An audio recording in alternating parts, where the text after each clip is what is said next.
Okay, good afternoon students. Today we are going to discuss one of the important topic of marketing management, that is personal selling. Personal selling is one of the important element of promotion mix.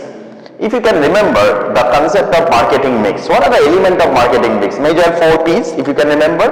P1 is the product, P2 is the price, P3 is the place, and the P4 is the promotion.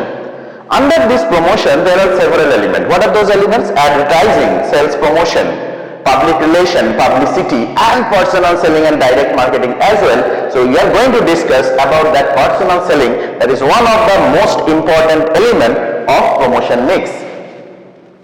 So what is this personal selling is all about? Personal selling is the oral communication with potential buyers of a product with the intention of making a sale.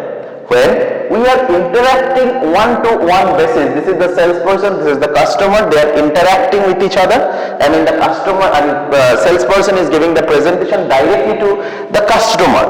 This is the basic difference. In advertisement, what we are doing, we are giving an advertisement for the masses, for everybody. Anyone can see the sales message, but here the sales message is being provided individually to the customer. That is why it is called personal selling. Okay. So a face-to-face interaction with one or more prospective purchaser for the purpose of making the sales. Personal selling is a two-way flow of communication. Customer to the salesperson, salesperson to the customer. Because in advertisement, what is happening? It is one-way communication. Between a buyer and the seller, a face-to-face real-time encounter. So that is the concept of the personal selling. When to use personal selling? When you can use personal selling? Number one, company is small or has insufficient fund to carry out advertisement program. When the market is concentrated. When the personality of the salesman is needed to establish a rapport or create confidence. Through the advertisement only or the sales promotion only, it is very difficult to establish the rapport or the confidence. We require a human being, that is the personality. When the product has higher unit value, require demonstration, and number 6 must be fitted to the individual's customer's need. So in these cases, we should go for the technique of personal selling. What is the objective of personal selling? So objectives of personal selling are manifold. Number 1, creation of demand, handling the objectives, exploring the hidden words, educating the customers, building relationships, and providing feedbacks. Now we are coming to the most important part of our discussion today, that is the steps in the personal selling. What are the steps needs to be taken for an effective personal selling? Okay. So number 1, prospecting, identifying and qualifying. So prospecting means identifying and qualifying our prospective customers. Number 2, pre-approach and call planning. Now we have identified my potential customers. Now I need to go there. So before that we need to plan something. How? We'll discuss definitely. Number 3, presentation, that is approach and demonstration. Now we'll be visiting the customer and we'll be giving the presentation. Again, there are some techniques we are definitely going to discuss in our class. Handling objections. Trust me, if you are having objections, you are in the right place. That means that you are in the right direction. If the consumers are raising objections, so raising objection is very, very natural. So we have to be prepared how to handle those objections. Definitely we are going to discuss about that as well. And then the close. Then we need to close the sale, right? We cannot continue in giving our presentation. We need to close the sale. So we need to get the business deal. How to do that? There are different ways. Definitely we are going to discuss about that as well. And the last one is the after sales service. When the sales has been done, you have got your money, the product has been transferred. But if you want to continue the business with that particular client on a long-term basis, or if you want to get some leads from that customer, you need to satisfy the customer even after the sales has been done. How to do that? We are going to discuss about that as well. But let us start with the first point, that is prospecting, that is identifying and qualifying our prospective customers. So what is that? So prospecting and qualifying involves searching for potential customers and deciding whether they have ability and desire to make a purchase. We need to understand that who can be my customer. Number 1. Number 2 is whether they have an interest about my product and whether they are having ability to purchase my product. So this is called the prospecting and qualifying. The people and the organizations that meet this criteria are qualified prospect. I don't know whether you have faced this, that whenever you will be taking your car to the gas station to fill up your tank with the petrol or the diesel or gas, so probably you have found some of the travel and tourism company will be approaching you to check, to take your name. They will be giving you a coupon and they will be taking your name, phone number and email ID and what kind of cars you are having. So that means they are selling some travel packages. Now in order to purchase, they are very expensive travel packages. So in order to purchase the travel packages, they must be having certain kind of income background. So they are assuming the person who are having cars, that is four-wheelers, so definitely they must be having that kind of income level. So let us collect the name and phone number of these people because they can be our prospect. Right? So that is the fundamental concept of the prospecting. So there can be different ways of collecting the information about our prospects. So this is one of the examples that I have shared. The people and the organizations that meet this criteria are qualified prospect. Maybe they may be our potential customer. So identifications of these people are called the prospecting. Okay. So this is the normal sales funnel we are following. That is the lead to the prospect to the customer. We need to follow that. So now the pre-approach or the call planning. Now we have identified these are my prospective customers. We have to meet them. But before meeting them, we need to plan for that. Otherwise, our meeting would not be effective. So if you are not planning well for the customers, then it is not going to be very effective. Right? So what is this pre-approach? So this pre-approach is a critical step that helps you to earn the customer's trust and sell adaptively. And this is true whether you are meeting with a new customer, a target account or an existing customer or one of your key accounts. If you are having a proper plan that is going to help you out to close the deal. Now steps in pre-approach, what you have to collect, how you have to collect. So number one, definitely research about your prospect. Research about that prospective customer. Number two, know the prospect's competitors. Okay. Number three, know your objectives for the call. Why you are going? Are you going there to close the deal, sell the product, or just to inform them? Okay, clear. Be clear about your objective. Plan your questions. What kind of questions you are going to ask to the client. Anticipate objections. You need to be prepared mentally that objections will be coming and what kind of objection may come and how you are going to handle it.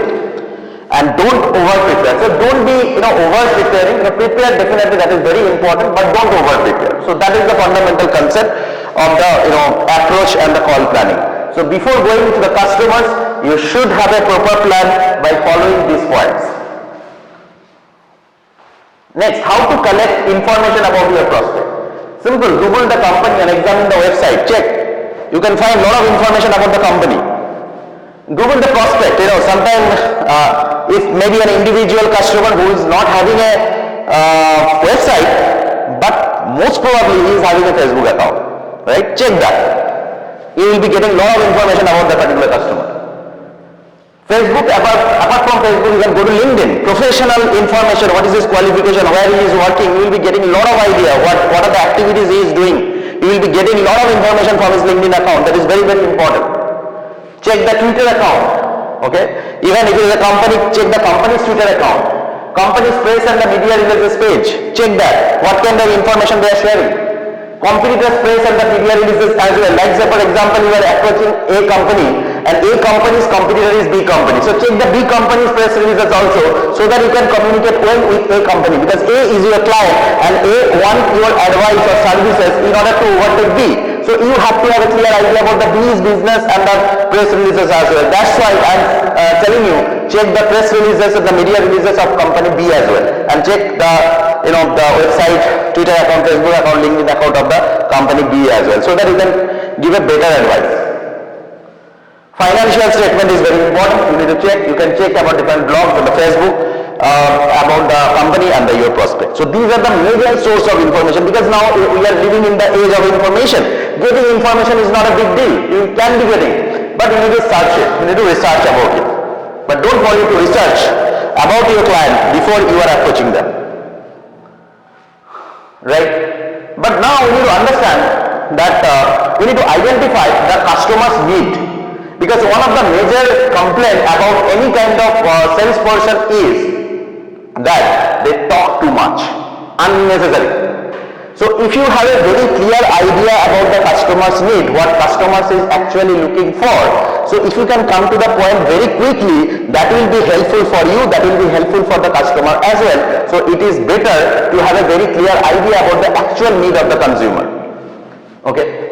So top performing salespeople understand the need to gather all the relevant information they can about the prospects and their perceived problem. First, make sure you are talking to the decision maker with the authority to buy. That is very, very important. Because if you are going to a company and discussing, you want to sell some product to the company and you are discussing with a person who is not the decision maker, then your total time and effort will be wasted. You need to understand who are the decision maker. Take an example, like if you want to sell X-ray films in a hospital, where should you sell? Whom to talk? Is it the X-ray technician or the purchase manager? You need to understand who is the decision maker, who is the influencer. You need to understand if the X-ray film technician are the influencer and the purchase manager is the ultimate decision maker. You need to talk to both the person. Right? You need to understand what is the dynamics of the purchase. Then otherwise, if you are talking to a wrong person, that will be a wrong thing. So you need to identify who is the actual person who is having the ultimate authority. Next step is ask probing question to encourage prospect to provide information on the perceived problem. What the problem they are facing, what kind of solution you can provide. Right? So you need to understand that and then provide the solution. Now we have already collected the data about the customer's need. We have collected information about the customer through their blog, to their website, to their Facebook account, Twitter account, LinkedIn account. We have gathered a lot of information. I know the customers very well right now. Now we will be going for the presentations. Now the presentation should be custom made or the tailor made. Okay, tailor made presentation. As per the requirement of the consumer, what the consumer actually wants. If we can start with that particular the area, so definitely that will have a higher chance of converting the sales. So the sales presentation strategy can vary depending on the different types of the prospect. Now there are different kinds of strategy. Number one is a FAD strategy. What is FAD strategy? FAD means features, advantage, benefits. First talk about the feature, then talk about the advantages, then talk about the benefits. Okay. So what the features are the obvious characteristics of the product. These are the features I am having in my product. There is 1, 2, 3, 4, 5. These are the features. Number two, advantages are the performance traits that the product that show it can be used to help the customers better to solve a problem that present the product can. So we can discuss about that. That is called the advantage. The benefits. Benefits are what the customer wants from the product. There are a lot of advantages, lot of features are there, but what the actually customer wants, that is called the actual benefit. So we'll be talking about this B. That is called the FAD model of presentation. First talk about the features, then talk about the advantages, then talk about the benefits. Okay. Then comes to self concept. SELLS. What does it mean? Let us check. S equal to show the product features, or show the product features. That is called S equal to show. Then E equal to explain the advantages of the product. Then L equal to lead into the benefit of the prospect, that what benefits you are going to get. That is called lead into the benefits of the prospect. Then L, let the prospect talk. Next L means let the prospect talk. And the last one, start a trial close. Right? So two models we have discussed. Number one, FAD model. Number two is the sales model, where the sales selling SELLS. Next one is the VAS technique. What is that? Value added selling. If you can ensure the customers are getting some value addition, if they are purchasing it right now, what are the additional benefits they are getting? If you are purchasing the car right now, your insurance is free for 1 year, road tax is free for 3 years or 5 years maybe. Okay. 3 years or 2 years of maintenance. Okay. Door stop maintenance. These are the benefits. I mean, if you are taking the decision right now, you are getting all those benefits. You are getting some free accessories above for which you need to pay money, but if you are purchasing today, you are getting these benefits. so that we are actually convincing the customer to take a decision right now. That is called the value added sales technique. So value added selling. So you can add value to the product benefit, you can add value to the relationship benefit, you can add value to the company benefit, you can add value to the salesperson benefit, right? So this is the concept of the VAS or the value added selling. Now the presentation planning. There are 8-step model of the presentation planning. Number 1, demonstrate the benefit that are customer tailored to the prospect need based on the customer requirement we are planning. Number 2, decide what to say about the benefit from the prospect perspective. Benefits are lot of benefits are there, but as we already know the customer requirement, customer need, so talk about the benefit as per the customer requirement. Then the customer will be much more interested about your product. Next one, select the sales aid that involve most human sense and will make most of the positive impact, like why we are showing the product, like why we are giving test drive for the car or the bike, because the customers will be having a feeling of driving the car or the bike, then they will be having a feeling that yes, it would be great if I am having this car, right? This is why this test drive is being done. Right? So that is the idea. Select a sales aid that involve the most human sense and will make the most positive impact. Okay. Next one, pre-check all sales aid to make sure everything working smoothly. You wanted to show a product, a machine, automated machine. Now at the time of demonstration that is not working. That is a big failure. And the consumer will be losing confidence on you. That if the salesperson at the time of demonstration the product is not working, what will happen when I will be alone and using the product? So you need to be very careful about these aids. Okay. Next one is decide when and where to make the demonstration. That should be a controlled environment. That is like the controlled environment. You should be able to control the environment. That is very important. Decide. Involve the prospect in the demonstration. Remember, if they try it, they will buy it. So always try to influence or motivate the consumer to use the product, because if they try it, they will buy it, right? So that's very important. So encourage the buyer to use the product. Prepare a written demonstration outline 3 columns. Benefits to demonstrate, what to say, what to do. It is for you as a salesperson, marketing person, is for you. Prepare a note for you yourself. Benefit to demonstrate, what are the things we will be talking about, what are the benefits, what to say and what to do. It is your outline. Next one, rehearse the demonstration many times until you have a right timing of action of word. Rehearse it before going for a key account. Okay, every account is a key account actually, right? So if you are losing one account, that means you are losing one sales, right? So that's why you rehearse it before going to the customer. Present it, rehearse it. If there is a blue falls, identify it, solve it, right? So this is the fundamental concept of the 8-step model of the presentation planning. During presentation, one of the most important area is called your dressing sense and how you are presenting yourself. So you must be very careful about your clothing, about your makeup, about your jewelry, about your briefcase, business card, writing pen, and these kind of things you need to be very cautious.